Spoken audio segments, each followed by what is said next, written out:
সাইয়েদনা ওমরে ফারুক রাদিয়াল্লাহু তাআলা আনহুর জীবনী আমরা শুনবো। কার জীবনী? আওয়াজ করে বলতে হবে, কার জীবনী? আমি যত সময় কথা বলবো প্রশ্ন করলে উত্তর দিতে হবে বাঘের বাচ্চার মতো। আমরা ওমরে ফারুকের জীবনী শুনবো। কার জীবনী? ওমরে ফারুকের জীবনী। আল্লাহ তাআলা তিনটা ঈমানি ধাক্কা ওনার হৃদয়ে দিয়ে ওনাকে ইসলামের জন্য কবুল করে নিয়েছেন। কয়টা ধাক্কা? সবাই বলতে হবে, আরো জোরে বলেন, কয়টা? তিনটা। এক নাম্বার ধাক্কা হচ্ছে বিশ্বনবীর দোয়ার ধাক্কা। দোয়ার একটা ধাক্কা আছে না নাই? এটা বড় ধাক্কা। এটা ব্যালিস্টিক ক্ষেপণাস্ত্রের চেয়েও কড়া, মারাত্মক। মিসাইল হামলা করলে যেমনি লক্ষ্যবস্তু ভেদ করে, দোয়ার মতো দোয়া করলো, দোয়া যে লক্ষ্যবস্তুতে আঘাত হানে, ঠিক কিনা? বিশ্বনবী দোয়া করলেন, আল্লাহুম্মা আইজ্জাল ইসলাম বিহাব্বির রাজুলাইনি ইলাইক। আল্লাহ, এই মক্কার দুইজন লোকের একজনকে তুমি কালিমার সুশীতল ছায়াতলে এনে দাও। দুইজন লাগবে না, কয়জন লাগবে? জোরে বলেন, একজন। কারণ যুগ জামানা পাল্টে দিতে চাই না অনেকজন, এক মানুষই আনতে পারে জাতির জাগরণ। এক মানুষই বিপদকালে বাঁচায় কাফেলায়, ক্ষুদ্র ডিঙ্গি বাঁচায় জাহাজ অসীম দরিয়ায়।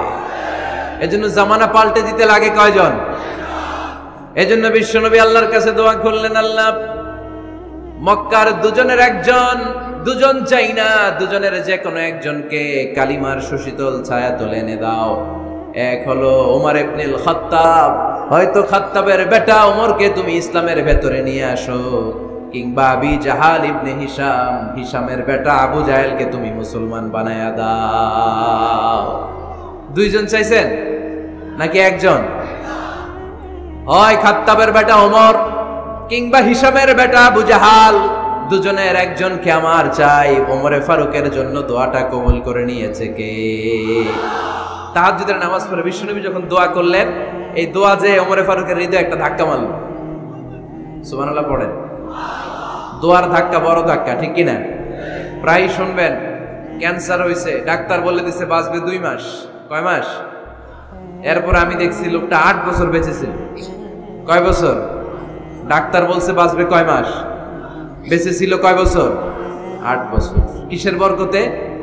দোয়া। কিসের বরকতে? তাহলে দোয়ার একটা পাওয়ার আছে না নাই? বিশ্বনবী দোয়া করলেন, ওই দোয়ায় ওমরে ফারুকের হৃদয়ে ছুঁয়ে গেল। এরপরে রব্বুল আলামিন ওমরে ফারুককে ধাক্কা মারলেন কোরআনের একটা সূরা দিয়ে। সূরাটার নাম হলো সূরাতুল হাক্কা। কি সূরা? কোন সূরা দিয়ে ধাক্কা দিছে? সূরা হাক্কা। সূরা হাক্কা দিয়ে দিছে এক, কথা কয় না। সূরা হাক্কা দিয়ে দিয়েছেন এক। আল হাক্কাতু মাল হাক্কা ওয়া মা আদরাকা মাল হাক্কা। সূরা হাক্কা দিয়ে আল্লাহ একটা ধাক্কা মারলেন। ওই যে দোয়া করলেন বিশ্বনবী, দোয়ার পর সাইয়েদনা ওমর ফারুকের হৃদয়ের মধ্যে উথাল পাথাল শুরু হয়ে গেল। সব সময় লুকিয়ে লুকিয়ে বিশ্বনবীরে ফলো করে। বিশ্বনবী ডানে গেলে ওমরে ফারুক ডানে যায়, বিশ্বনবী বাঁয়ে গেলে ওমরে ফারুক বাঁয়ে যায়। বিশ্বনবী রাত্রিবেলা নামাজ পড়লে ওমরে ফারুক পেছনে লুকিয়ে লুকিয়ে বিশ্বনবীর কোরআন শুনে। বিশ্বনবী মসজিদুল হারামের পাশে দাঁড়িয়ে রাতের এশার সালাত আদায় করছিলেন। ওই টাইমে বিশ্বনবী সূরাতুল হাক্কা তেলাওয়াত করছিলেন। কোন সূরা? সূরাতুল হাক্কা বিশ্বনবী তেলাওয়াত করছেন। ওমরে ফারুক মন্ত্রমুগ্ধ হয়ে বিশ্বনবীর কণ্ঠের তেলাওয়াত শুনে। বিশ্বনবীর তেলাওয়াতের কণ্ঠ আমাদের কণ্ঠের মতো নাকি? বিশ্বনবীর কণ্ঠ কারি বাসাদের কণ্ঠের মতো? আহমদ বিন ইউসুফের কণ্ঠের মতো? আমার নবীর কণ্ঠের সুরের ঝংকারের সাথে পৃথিবীর কোন কারি সাহেবের তুলনা চলবে? কত মধুর, কত সুন্দর, কত অসাধারণ তেলাওয়াত করতেন আমার বিশ্বনবী। একবার তেলাওয়াত শুনলে পাগল না হয়ে কেউ থাকতে পারতো না। বিশ্বনবী ওমরে ফারুককে দেখেন নাই। ওমরে ফারুক লুকিয়ে লুকিয়ে বিশ্বনবীরে ফলো করে। বিশ্বনবী এশার সালাতে সূরা হাক্কা তেলাওয়াত করতে আরম্ভ করলেন। তেলাওয়াত করতে করতে করতে করতে বিশ্বনবী সামনের দিকে যেতে লাগলেন। বিশ্বনবীর চমৎকার কণ্ঠের তেলাওয়াত শুনে ওমরে ফারুক মুগ্ধ হতে লাগলো। ওমরে ফারুক অবাক, কিরে এত সুন্দর শব্দের গাঁথনি, এত সুন্দর বাক্য, এত সুন্দর অন্তমিল, এত সুন্দর কথা, এটা কবিতার মতো লাগে। মনে হয় মোহাম্মদ কবি হয়ে গেছে। কি হয়ে গেছে? সবাই বলেন। মনে হয় মোহাম্মদ কবি হয়ে গেছে, কাব্য প্রতিভা দিয়ে নিজেই কবিতা বানাইছে। ওমরে ফারুক যখন মনে মনে ভাবলেন এগুলো মনে হয় মোহাম্মদ কবিতা পড়ে, মোহাম্মদ মনে হয় কবি হয়ে গিয়েছে। ইন দা মিন টাইম বিশ্বনবী তেলাওয়াত করছিলেন সূরা হাক্কা থেকে, ওয়ামা হুয়া বিকাউলি শাইরিন কলিলাম মা তুমিনুন। এই আয়াতের অর্থ হলো এটা কোনো কবির বানানো কবিতা নয়, তোমরা অল্প সংখ্যক লোকই এই কোরআনের উপরে ঈমান আনো। সুবহানাল্লাহ পড়ে। বিশ্বনবী ওমরে ফারুককে দেখছে নাকি? কথা কয় না, দেখেছে না? বিশ্বনবীর মতো তেলাওয়াত করে যাচ্ছে। ওমর ফারুক যখন মনে করলেন কি রে এই কথাগুলো এত সুন্দর, এটা মনে হয় কবিতা। ইন দ্য মিন টাইম বিশ্বনবী যে আয়াতটা তেলাওয়াত করছিলেন কোইন্সিডেন্টলি দৈবাক মিলে গিয়েছে। ওই আয়াতের অর্থ ছিল এটা কোনো কবির বানানো কবিতা না, খুব অল্প সংখ্যকই তোমরা ঈমান আনো। এবার তো ওমর ফারুক আটকে উঠলেন, ঘটনা কি? আমি মনে মনে ভাবলাম মোহাম্মদ কবি, আর যেটা পড়তেছে এটা কবিতা, কিন্তু মোহাম্মদ আমার দেখেও নাই, কিন্তু বলতেছে এটা কবির বানানো কবিতা না। তাহলে মোহাম্মদ মনে হয় গণক হয়ে গেছে। কার মনে কি চলে না দেখেই বলতে পারে। নাউজুবিল্লাহ পড়বেন না? ওমর ফারুক এবার মনে মনে ভাবে মোহাম্মদ তাহলে কবি না, আগেরটা ভুল ধারণা আমি করেছি। মোহাম্মদ কবি নয়, মোহাম্মদ হলো গণক। আওয়াজ করে পড়েন নাউযুবিল্লাহ। মোহাম্মদ মানুষের মনে কি চলে গণনা করে সব টের পেয়ে যায়, সব বুঝতে পারে। বিশ্বনবী তখন যে আয়াতটা তেলাওয়াত করছিলেন সেটা হলো ওয়ালা বিকাউলি কাহিনিন কলিলাম মা তাযাক্কারুন। বিশ্বনবী তখন যে আয়াতটা তেলাওয়াত করছিলেন এই আয়াতের অর্থ হলো এটা কোনো গণকের বানানো কথা নয়, খুব অল্প সংখ্যক লোকই তোমরা উপদেশ গ্রহণ করো। বিশ্বনবী ওমর ফারুককে দেখে? কথা কয় না, দেখে না, কিন্তু মিলে যাচ্ছে। ওই আয়াতের পরের আয়াতটা ছিল এটা গণকের বানানো কোনো গণনা নয়, খুব অল্প সংখ্যকই তোমরা ঈমান আনো। এবার তো ওমর ফারুক বেহুশ। হায় হায়, প্রথমে ভাবলাম কবিতা, সে পড়ে যাচ্ছে না কবির বানানো কবিতা না। এরপর মনে মনে ভাবলাম মনে হয় গণক, সে বলে না এটা গণকের বানানো গণনা নয়। তাহলে এটা কি? এটা কি কি এটা কি পড়ে মুহাম্মদ, যার কণ্ঠের তেলাওয়াত শুনলে মানুষ পাগল হয়ে যায়। বিশ্বনবী তখন পড়তে আরম্ভ করলেন তানজিলুম মির রাব্বিল আলামিন। এর মানে হলো এটা কবিতা না, এটা গণকের বানানো গণনা না, মানুষের বানানো কিচ্ছু না, এটা গোটা বিশ্বের রব আল্লাহ পাকের বাণী। সুবহানাল্লাহ পড়ে। এই 2 নাম্বার ডোজ পড়লো। প্রথম ডোজ পড়ছে দোয়ার ডোজ। প্রথম ডোজ কিসের? দোয়ার। 2 নাম্বার সূরা হাক্কা দিয়ে আল্লাহ দিলেন এক ধাক্কা। এই সূরা হাক্কার ওই ঘটনার পরে ওমরে ফারুক তো পাগল পড়া। কি ঘটে গেল আমার সাথে ওই দিন? আমি মনে মনে যা ভাবি সব মোহাম্মদ বুঝে। আল্লাহ 2 নাম্বার ডোজ দিলেন সূরা হাক্কা দিয়ে এক ধাক্কা। সুবহানাল্লাহ পড়েন। সূরা তহা দিয়ে আল্লাহ একটু পরে ধাক্কা মারবে আরেকটা। ওমরে ফারুক যখন আসলেন, ওমরে ফারুকের আওয়াজ শুনে খাব্বাব রাদিয়াল্লাহু তাআলা আনহু লুকিয়ে গেলেন। ওমরে ফারুক দরজার মধ্যে কড়া নাড়লেন। বোন বলে কে তুমি? সাইয়েদনা ওমর বললেন আমি ওমর। খুলে দেওয়া হলো। ঘরের ভেতরে ঢুকেই কথা নাই বার্তা নাই, নিজের আপন বোনকে মারতে শুরু করলো ওমর। বোন জামাইকে আঘাত করতে শুরু করলো। মারতে মারতে নিজের কলিজার টুকরা বোনকে, বোনের জামাইকে সাইয়েদনা ওমরে ফারুক পিটাতে রক্তাক্ত করে ফেললেন। গা দিয়ে ফিনকি বের হয়ে যখন রক্ত বের হয়, সাইয়েদনা ওমরে ফারুকের দিলের মধ্যে মায়া তৈরি হয়ে যায়। সাইয়েদনা ওমরে ফারুক বললেন আমার কলিজার টুকরা বোন আর বোন জামাই, তোরা কেন মুহাম্মাদের কথায় পাগল হলি? বুঝলাম না কেন মক্কার লোকগুলো পাগল পড়া হয়ে সব মুহাম্মাদের দলে চলে যায়। কি এমন কথা মুহাম্মদ তোদের শোনায়, কি এমন বাণী তোদের শোনায় যে বাণী শুনে সব তোরা মুহাম্মাদের দলে চলে গেলি? কি আছে মুহাম্মাদের কাছে? কি জাদুটা? কি জাদু পেলি সেখানে? আমার একটু দেখা। বোন ফাতেমা বলে না ভাই, ইন্নাকা রিজিস, তুমি নাপাক। লা ইয়ামাসসুহু ইল্লাল মুতাহহারুন, পাক পবিত্র না হয়ে আল্লাহর এই কালামে স্পর্শ করা যায় নাকি? আওয়াজ করে বলেন স্পর্শ করা যায়? ভাই তুমি গোসল করে আসো, তাহলে তোমার হাতে তুলে দিব, তুমি পড়লেই বুঝতে পারবা কি আছে আল্লাহর এই কোরআনে। সুবহানাল্লাহ পড়েন। সাইয়েদনা ওমর ফারুক গোসল করে আসলেন। বোন এবার সূরা তহা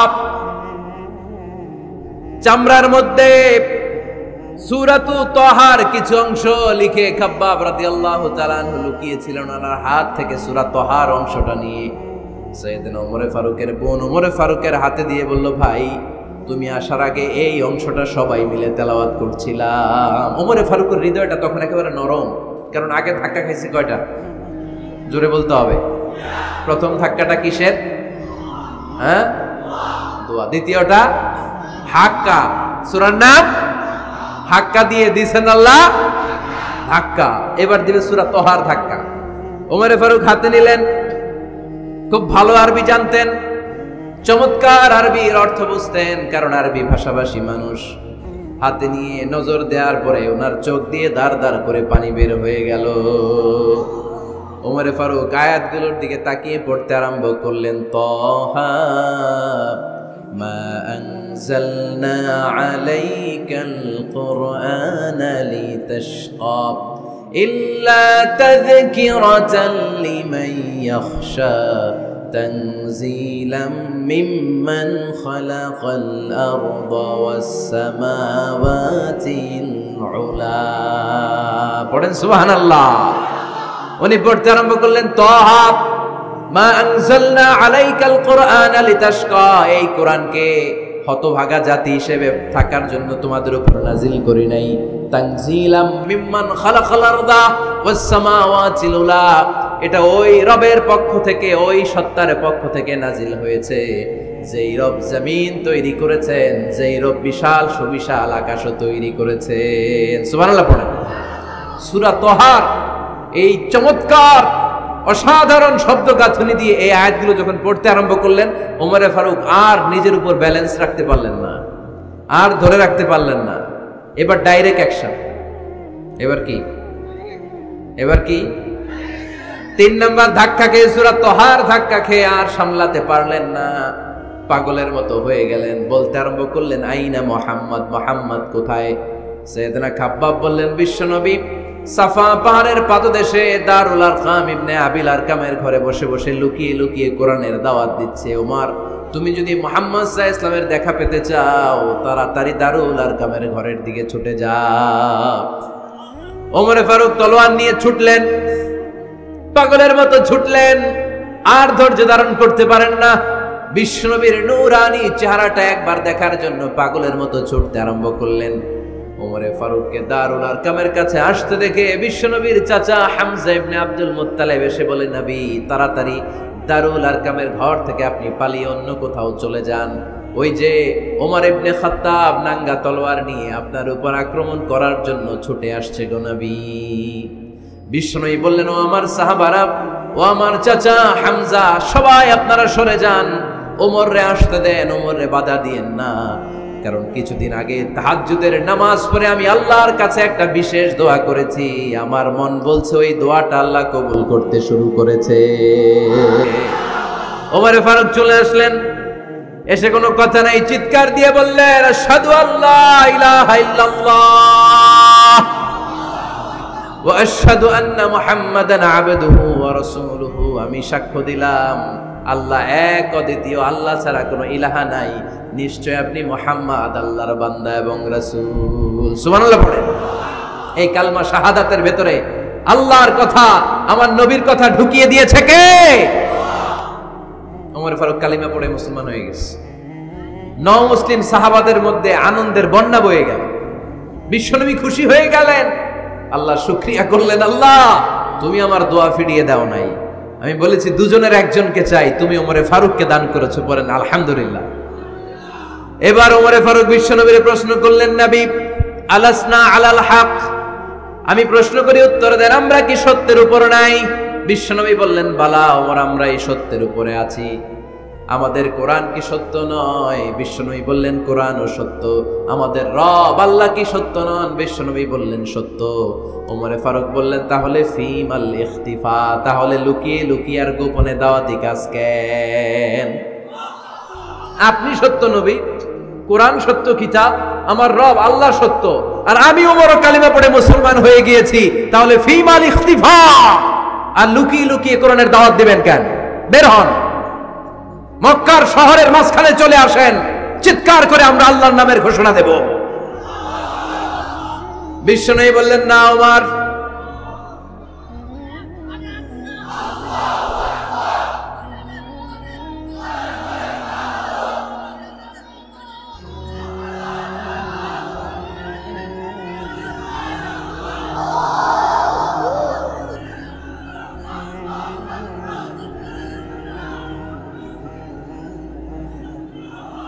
বিশ্বনবী ডেকে বললেন, না ওমর, এটা মাক্কি জীবন, ওমর এটা মাক্কি জীবন, এখানে দাওয়াতি কাজ করব লুকিয়ে লুকিয়ে আস্তে আস্তে। আল্লাহ যখন আমাদেরকে বিজয়ী করে দিবেন তখন আমরা প্রকাশ্যে দাওয়াত দিলে কোনো সমস্যা নাই। সাইয়েদনা ওমর ফারুক বলেন, না ও নবী, আমার উপর ছেড়ে দেন, আমি দেখব আপনি আমারে শুধু মক্কার জমিনে একটা মিছিল দেওয়ার অনুমতি দেন। কিসের অনুমতি? আল্লাহর নামের তাকবীর দেওয়ার অনুমতি দেন। বিশ্বনবী বললেন, ঠিক আছে, সাবধানে তাকবীর দিও। ওমরে ফারুক তাকবীর দেওয়ার জন্য লোক খুঁজতে আরম্ভ করলেন। মুসলিম 11 জন সাহাবাকে খুঁজে পেলেন। কয়জন? ওমরে ফারুক বললেন 11 জনই চলবে। 11 জনকে 2 লাইন করলেন। কয় লাইন? পিছনে 6 জন, সামনে 5 জন। পিছনের লাইনের নেতা বানিয়ে দিলেন বিশ্বনবীর চাচা হামজা ইবনে আব্দুল মুত্তালিবকে। প্রথম লাইনের 5 জনের নেতৃত্ব দিতে আরম্ভ করলেন সাইয়েদনা ওমরে ফারুক নিজেই। 2 লাইন তাকবীর দিতে জানলে বেশি মানুষ লাগে না, 10 জন দিয়ে গোটা বিশ্বটারে কাঁপিয়ে দেওয়া যায়। 11 জন, 6 আর 5। ওমর ফারুক সামনে দাঁড়ালেন। ওমর ফারুক সামনে দাঁড়িয়ে এবার আল্লাহর নামের স্লোগান দিবেন। ওমর ফারুক বললেন, আমরা খুব লম্বা চূড়া স্লোগান দেব না, খুব ছোট্ট, দারুল আরকামের ঘর থেকে কাবা ঘর পর্যন্ত, বাইতুল্লাহ পর্যন্ত এতটুকু জায়গা আমরা তাকবীর দিতে দিতে সামনের দিকে এগোবো, পৃথিবীর কোনো শক্তি আমাদেরকে থামায় দিতে পারবে না। ওমর ফারুক তখন 1 বাক্যের একটা ভাষণ দিলেন। কয় বাক্যের? ওমর ফারুক সামনে দাঁড়িয়ে বললেন, মান আরাদা আন তাসকুলা উম্মু ইয়া জামা ওয়ালাদু তারমিলা যাওজাতুহু ফালিয়াসুদ্দানি। কে আছো? মান আরাদা আন তাসকুলা উম্মু, কে আছো মায়ের বুক খালি করতে চাও? ইয়া জামা ওয়ালাদু, কে আছো বাচ্চাগুলারে, সন্তানগুলারে ইয়াতিম বানাতে চাও? তারমিলা যাওজাতুহু, কার এত বড় বুকের পাটা আছে দেখি, কে আছো স্ত্রীকে বিধবা বানাতে চাও? বুকের পাটা থাকলে আমি ওমরে থামাও, যদি সাহস থাকে আমি ওমরের মিছিল থামাও। ওমর ফারুক শুরু করলেন, আল্লাহু আকবার, আল্লাহু আকবার, আল্লাহু আকবার। স্লোগান দিতে দিতে সাইয়েদনা ওমর ফারুক কাবার গিলাফ যে স্পর্শ করলেন, ওমর ফারুকের এই স্লোগান কেউ থামাতে পারে নাই। কিয়ামত পর্যন্ত এই আল্লাহর নামের স্লোগান কেউ থামাতে পারবে না। চিল্লায় বলো ঠিক কিনা? আমরা সেই ওমর ফারুকের অপেক্ষায়, আমরা সেই ইমাম আল মাহদির অপেক্ষায়, যার একটা হুঙ্কারে আর আহ্বানে গোটা বিশ্বের সব মুসলমান এক প্ল্যাটফর্মে চলে আসবে। ওইরকম নেতা একজন লাগবে। কয়জন? গোটা মুসলিম উম্মাহকে একত্রিত করার জন্য একজন ওমরই যথেষ্ট। ঠিক কিনা? আবার বিশ্বনবী বলছেন, লা নাবিয়্যা বা'দি ওয়ালা রাসূলা, আমার পরে কোনো নবী নাই, আমার পরে কোনো রাসূল নাই। তবে লাউ কানা বা'দি নাবিয়্যুন লাকানা উমর, আমি নবীর পরে যদি নবী হওয়ার যোগ্যতা কারো থাকে, আমার ওমরের মধ্যে সেই যোগ্যতা আল্লাহ দিয়েছে। প্রভু তুমি বলেছো রাসূল দেবে না, বলনি দেবে না ওমর, বলনি দেবে না হামজা তারিক, খালিদ বিজয় সমর। প্রভু তুমি বলেছো রাসূল দেবে না, বলনি দেবে না ওমর, বলনি দেবে না হামজা তারিক, খালিদ বিজয় সমর। প্রভু তুমি বলেছো রাসূল দেবে না। আল্লাহু আকবার। একটা ওমর দরকার। কয়জন দরকার? কয়জন দরকার? এই পুরা উম্মাহ, মুসলিম উম্মার মধ্যে ওনার পজিশন নাম্বার 3। ওমর ফারুকের পজিশন নাম্বার 1 নম্বর পজিশন বিশ্বনবী সাল্লাল্লাহু আলাইহি ওয়াসাল্লাম। দ্বিতীয় পজিশন আবু বকর। আর 3 নম্বর পজিশন, সুবহানাল্লাহ পড়বেন না? আশরাতুল মুবাশশিরিন বিল জান্নাহ, জান্নাতের সুসংবাদ প্রাপ্ত অনেক সাহাবার কথা হাদিসে পাওয়া যায়, কিন্তু এক হাদিসে আল্লাহ রাসূল সাল্লাল্লাহু আলাইহি ওয়াসাল্লাম 10 জন সাহাবীর কথা বলেছেন। ওই 10 জনের ভেতরে সাইয়েদনা ওমর ফারুক আছে না নাই? আবার ওমর ফারুক ছিলেন বিশ্বনবীর শ্বশুর। সাইয়েদনা ওমর ফারুকের কন্যা হাফসা রাদিয়াল্লাহু তাআলা আনহাকে বিশ্বনবী বিয়ে করে ওমর ফারুকের জামাই হয়েছে, আর ওমর ফারুককে বিশ্বনবী শ্বশুর বানিয়েছে। সুবহানাল্লাহ পড়েন। আগে জানতেন এটা? ওমর ফারুক রাদিয়াল্লাহু তাআলা আনহু যে বিশ্বনবীর শ্বশুর ছিল, এটা আজকে প্রথম জানলেন। কে কে দেখি? দেখছেন, অনেকেই জানে না। মাশাআল্লাহ, হাত নামান, আমরা জেনে নিব, জানতে কোনো সমস্যা নাই। বাঁচতে হলে জানতে হবে, বাঁচতে হলে কি করতে হবে? জানতে হবে। চারজন খলিফার দুইজন হচ্ছে বিশ্বনবীর মেয়ের জামাই, বাকি দুইজন হচ্ছে বিশ্বনবীর শ্বশুর। সাইয়েদনা উসমান রাদিয়াল্লাহু তাআলা আনহুর কাছে বিশ্বনবী সাল্লাল্লাহু আলাইহি ওয়াসাল্লাম দুই কন্যাকে বিয়ে দিয়েছে। বিশ্বনবী সাল্লাল্লাহু আলাইহি ওয়াসাল্লামের মোট কন্যা চারজন। কয়জন?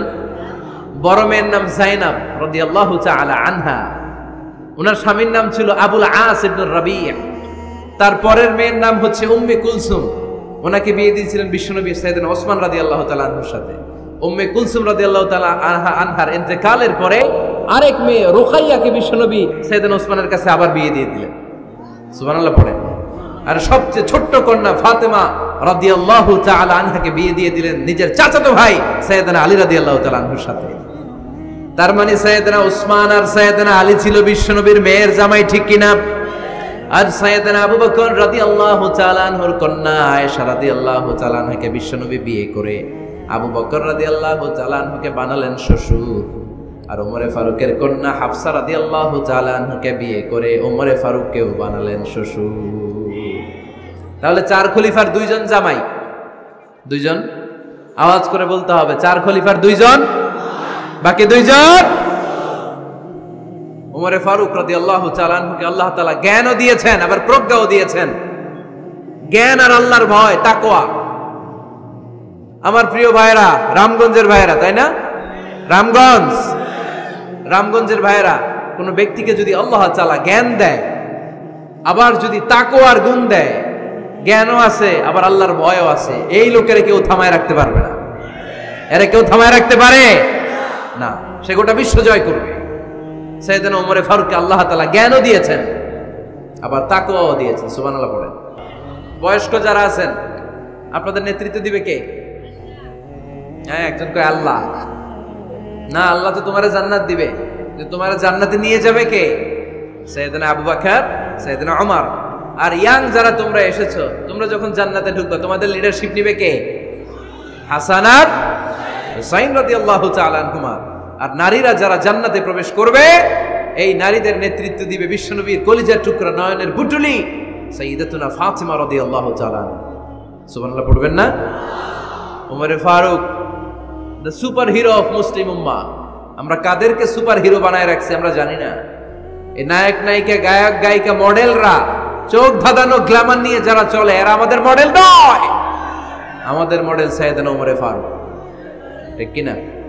ঠিক কিনা? ওমরে ফারুক মসজিদে নববীর খতিব, খুতবা দিচ্ছেন। আপনারা কথা শুনতেছেন? কষ্ট হচ্ছে? কষ্ট হচ্ছে কার কার দেখি? তোমার? এরে বাইদা রাখেন রশি দিয়ে, এই জায়গায় বেশি লাফালাফি করতেছো, আর লাফাবা না, ঠান্ডা মাথায় শোনো। ওকে, মাশাআল্লাহ, ভালো ছিল। থাক, বাধার দরকার নাই, এমনি বসে থাকবে। মনোযোগ আছে না গেছে? আছে? আচ্ছা, আরো কয়েক মিনিট শুনবেন না? আচ্ছা। ওমরে ফারুক রাদিয়াল্লাহু তাআলা আনহু জুমার খুতবা দিচ্ছেন। ওঠা বসা করলে আমি আলোচনা বন্ধ করে দেব। নো ওয়ে, নো ওয়ে, কেউ উঠতে পারবে না। সময় দিয়েছিলাম 1 মিনিট। যার উঠে যেতে মনে চায়, সকাল থেকে বসে আছেন, ওয়াশরুমে যাবেন, যান, সময় দিলাম, এরপরে উঠা বসা কেন আবার? একজন উঠতে পারবে না। এদেরকে টাইনা নামান তো, বসান, টান দেন, জামা ধরে টান দেন। হ্যাঁ, টানেন, হ্যাঁ, ঠিক আছে, আরো জোরে বসান, টাইনা বসান। হ্যাঁ, ঠিক আছে, এদেরকে টান দেন, এদের বসান, এগুলারে জামা ধরেন, জামা ধরেন, ধরেন, চাদর ধরেন। হ্যাঁ, ঠিক আছে, এই দাঁড়াইছে, ঘেরে বসেন, বস। এবার এদিকে তাকান। ওমর ফারুক জুমার খুতবা দিচ্ছেন। কিসের খুতবা?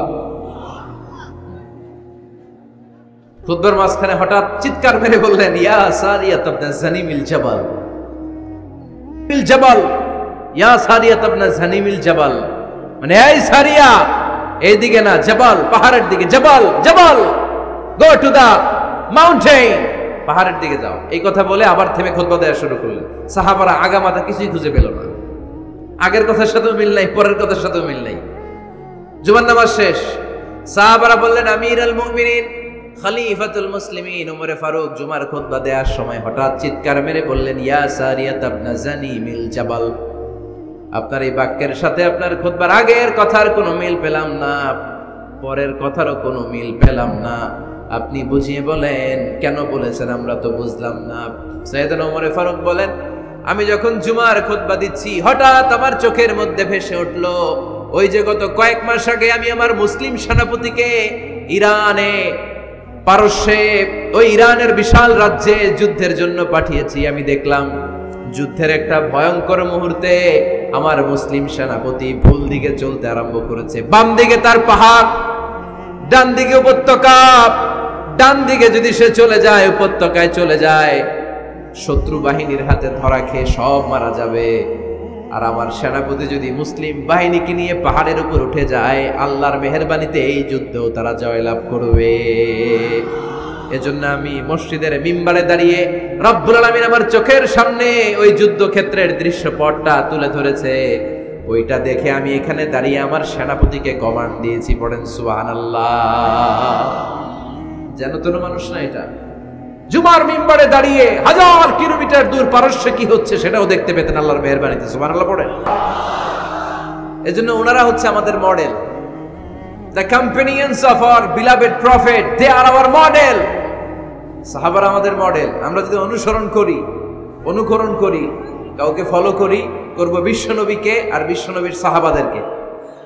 ঠিক কি না? একমত না দ্বিমত? জোরে বলতে হবে। এজন্য রাব্বুল আলামিন বলেন, মুহাম্মাদুর রাসূলুল্লাহি ওয়াল্লাযীনা মাআহু আশিদ্দাউ আলাল কুফফারি রুহামাউ বাইনাহুম। মুহাম্মদ সাল্লাল্লাহু আলাইহি ওয়াসাল্লাম হলেন আল্লাহর রাসূল। আরে আল্লাহর রাসূলের সাথে যারা থাকে মানে সাহাবারা, আশিদ্দাউ আলাল কুফফার, তারা কাফেরদের ব্যাপারে বজ্র কঠোর, রুহামাউ বাইনাহুম, নিজেরা নিজেরা পুষ্পকোমল। পড়েন সুবহানাল্লাহ। সাহাবারা কাফেরদের ব্যাপারে কি? বজ্র কঠোর। আওয়াজ করে বলতে হবে, কাফেরদের ব্যাপারে কি? বজ্র কঠোর। আর নিজেরা নিজেরা পুষ্পকোমল। আমরা হয়ে গেছি উল্টা, আমরা নিজেরা নিজেরা বজ্র কঠোর, তাই না? একজন আরেকজনের ছায়া দেখতে পারি না, একজন আরেকজনের নাম শুনতে পারি না। আমরা যে ভাই, আমরা যে ভাই ভাই, আমরা যে মুসলিম, এটা আমরা ভুলে গেছি। ঠিক কিনা? আমাদের কোরআন কয়টা? একটু আওয়াজ করে বলতে হবে, কোরআন কয়টা? আমাদের রব কয়জন? নবী কয়জন? কাবা কয়টা? বাইতুল্লাহ কয়টা? মসজিদে নববী কয়টা? বদরের মাঠ কয়টা? উহুদের মাঠ কয়টা? কিন্তু আমাদের মধ্যে ঠেলাঠেলি আছে না নাই? আমাদের প্রভু এক, এক নবীর উম্মত, জীবন বিধানে ওই শিবানী কোরআন। তবে কেন এক নও হে মুসলমান, এক হও করিয়া আহ্বান। ঠিক কিনা? বাইতুল্লাহ এক, মদিনা শরীফ এক, উহুদ পাহাড় এক, বদরের মাঠে একটা তো জীবন আর মরণ যে একটাই, একে সাথে মিলে মিশে একটাই প্রাণ। তবে কেন এক নও হে মুসলমান, এক হও করিয়া আহ্বান। ঠিক কিনা? এখন সময় এসেছে এক হওয়ার, এক প্ল্যাটফর্মে চলে আসার। আলাদা থাকার সময় নাই, কারণ যখন আমরা একা তখন আমরা ব্যক্তি।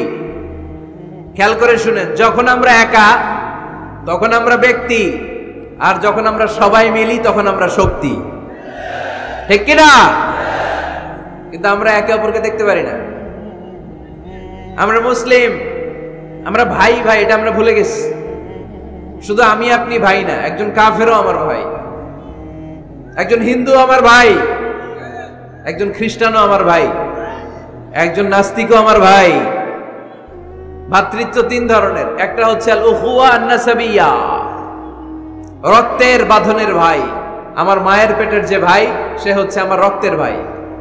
আরেকটা হচ্ছে আল উখুয়া দ্বীনিয়া, দ্বীনি ভাই। আমরা সবাই কি ভাই?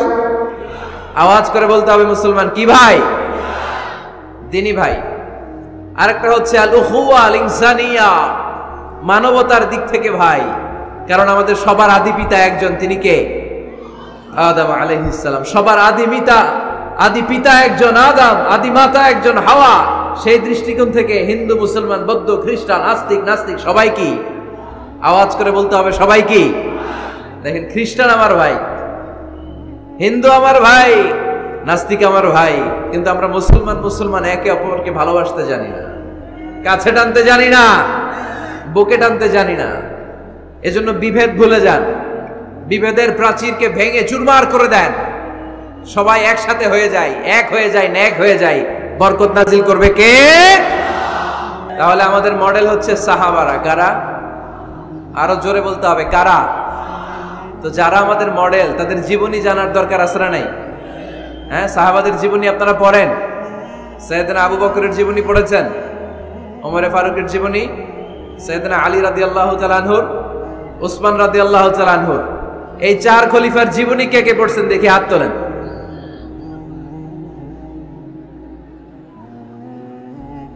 মাশাআল্লাহ, হাত নামান। বাকিরা কার জীবনী পড়ছেন? হ্যাঁ, আজকের এই মাহফিলটা, আমার আলোচনার সার্থকতা ঘটবে তখন যখন সবাই মিলে আমরা এই সিদ্ধান্ত নিতে পারবো যে আমাদের মডেল বিশ্বনবী, আমরা বিশ্বনবীর জীবনী পড়ব। আমাদের মডেল সাহাবারা, আমরা সাহাবাদের জীবনী পড়ব এবং তাদের জীবনী থেকে যে চেতনা, যে প্রেরণা, যে অনুপ্রেরণা আমরা পাই সেটা আমাদের জীবনে কাজে লাগাবো। জোরে বলেন ঠিক কিনা? যারা সাহাবাদের জীবনী পড়ে তারা কি কখনো মিথ্যা বলতে পারে? ঘুষ খেতে পারে? সুদ খেতে পারে? খাদ্যে ভেজাল দিতে পারে? মাছে ফরমালিন দিতে পারে? ওজনে কম দিতে পারে? ক্যাসিনোর ব্যবসা করতে পারে? পেঁয়াজের দাম বাড়াতে পারে? কোন মেয়েকে ধর্ষণ করতে পারে? এগুলো হবে দেশপ্রেমিক, এগুলো হবে আল্লাহওয়ালা। এজন্য প্রিয় ভাইয়ের, আসুন আমরা সাহাবাদের জীবনী পড়ি এবং ওনাদের জীবনী থেকে আমরা অনুপ্রেরণা নিয়ে অনুপ্রাণিত হই। আজকে আমরা সাইয়েদনা ওমরে ফারুকের জীবনী থেকে কিছু শিক্ষা আমাদের নিজেদের জন্য নিয়ে আমরা বাড়িতে ফিরব ইনশাআল্লাহ। অল্প কয়েকজন বলছে, আর জোরে বলতে হবে ইনশাআল্লাহ। মাশাআল্লাহ। এখনো ঢোকা আর বের হওয়া বন্ধ হয় নাই না? বিশৃঙ্খলা হলে আমি কথা বলতে পারি না। আপনাদেরকে 1 মিনিট সময় দিলাম, 1 মিনিট। বের হইতে চাইলে যান, আস্তে করে যান, বসতে চাইলে বসেন। 1 মিনিট, আওয়াজ হবে না।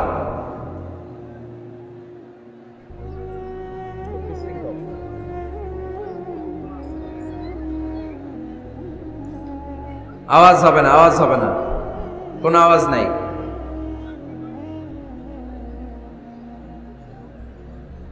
বেশি কষ্ট হচ্ছে? হ্যাঁ, একজন তাকবীর দেন, আওয়াজ করে তাকবীর পড়েন।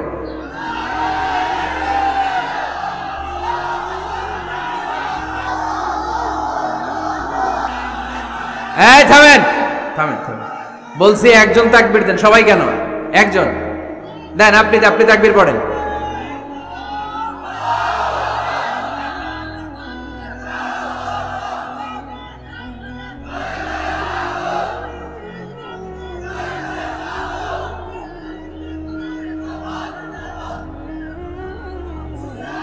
মাশাআল্লাহ, মাশাআল্লাহ। এবার চুপ, একেবারে চুপ। আপনারা কি চুপ করতে পারবেন? পারবেন না বোধহয়, কষ্ট হচ্ছে। তাহলে একেবারে চুপ। এই দিকটাতে আমি কাউকে ওঠা বসা করতে দেখতে চাই না। একেবারে চুপ, ইশারা ইঙ্গিতে। এইদিকেও বিশৃঙ্খলা হচ্ছে, এই দিকটাতে, এই মাঝখানটাতে। জরুরি কাজ থাকলে আস্তে করে যান, ভদ্রভাবে উঠে যান। আর বাকিরা বসেন, কোনো আওয়াজ হবে না।